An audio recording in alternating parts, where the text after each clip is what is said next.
point since I've let the spices absorb into the onions, but at this point I have noticed that it is starting to stick at the bottom, and I think that might be because it needed a little bit more oil. So at this point what I've done is just add another tablespoon of oil, and you can add hot water as well, just to keep topping it up so that it stays nice and juicy. But from here it's pretty much a waiting game. What I tend to do is pop out into the garden, have a little stroll. It's still, the weather's quite nice. And actually what I'm going to do is introduce you to our plants. I love my flowers. So here we have my beautiful jasmine, a whole bunch of hanging baskets. We've got our hot lips, which are almost dead. We had our rhododendrons, but they actually died. They've bloomed and they've died. And we've got a whole bunch of other plants here, which we are actually growing the Chinese winter melon here. We've got some strawberries. Hopefully I'm pointing at it. We have runner beans. We've got a whole bunch of random mustard leaves. And my absolute favourite, we've got my mint. We've got our lemon tree here. I don't know if you can see it well with this lighting, but we do actually have a few lemons on here. Here's one of them. And then we've got orange. We've got oranges here. Olives. So yeah, that's the garden. So I usually just come out here and chill for a bit while the cooking's getting done, only if it's obviously sunny. If it's not, then unfortunately we're stuck indoors.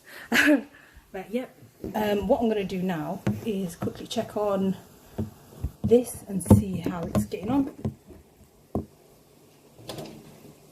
I'm definitely going to need to invest in one of them video thingamajigs so that I don't give you guys a headache walking around with fun.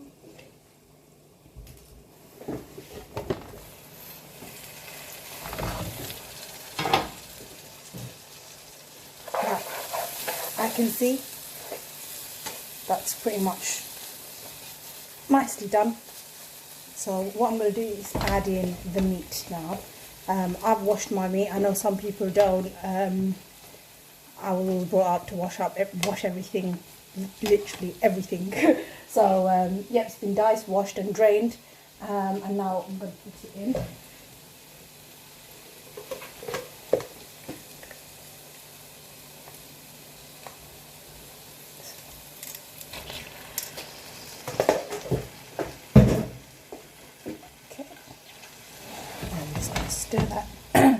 Stir that in.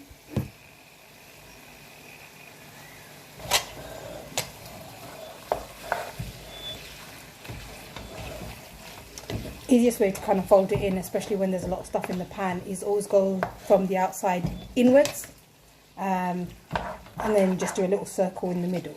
So it's always outside to in, outside to in, outside to in, and then a little circle in the middle. So you can see all of the onions, ginger garlic, cardamom sticks, has literally all now been incorporated, and now it's another waiting game. Literally waiting for the meat to soften down, and I'm going to pop the lid back on. This is kind of how it looks with the meat in. I know that today you saw me prep peppers and cut it up, but you can at this point use any vegetable you like. It doesn't have to be peppers. I like red peppers because it complements the chicken well, and it gives it this lovely fresh flavour. I do also cook it with spinach.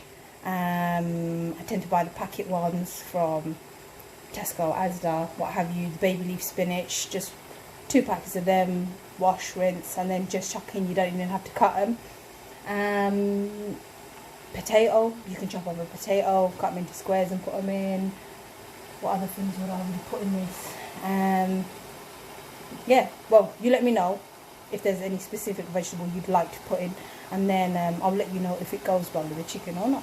So yeah, so now again you can hear that I'm cooking this all on dead slow, because I've got a really powerful cooker, but adjust the temperature just so that you know that the meat and everything is cooking. But my intention is to leave it for about at least 15 minutes, and then we'll see how we go from there. The plan is, after 15 minutes, to put in the peppers and coriander that I've chopped up, and then literally it's just once we've sprinkled that in, let it cook for a further 5. After that, then pretty much the curry bhaji is done. So yeah, now again I'm going to put you guys aside, because I know that we're going to be walking in and out. But obviously feel free to use this space. I know if there's washing up and things like that that you need to do, this is the perfect time to do it. If you didn't prep in advance, as you go along, these are things that you can prep along. Like the coriander would be a perfect time to chop now. Peppers would be a perfect time to chop now. Only for the sake of this video, I've done all of this in advance. What I would normally do is actually do the peppers and the coriander now. So yeah, I might make myself a cup of tea if that's alright with you guys. Yeah, and I'll get back to you.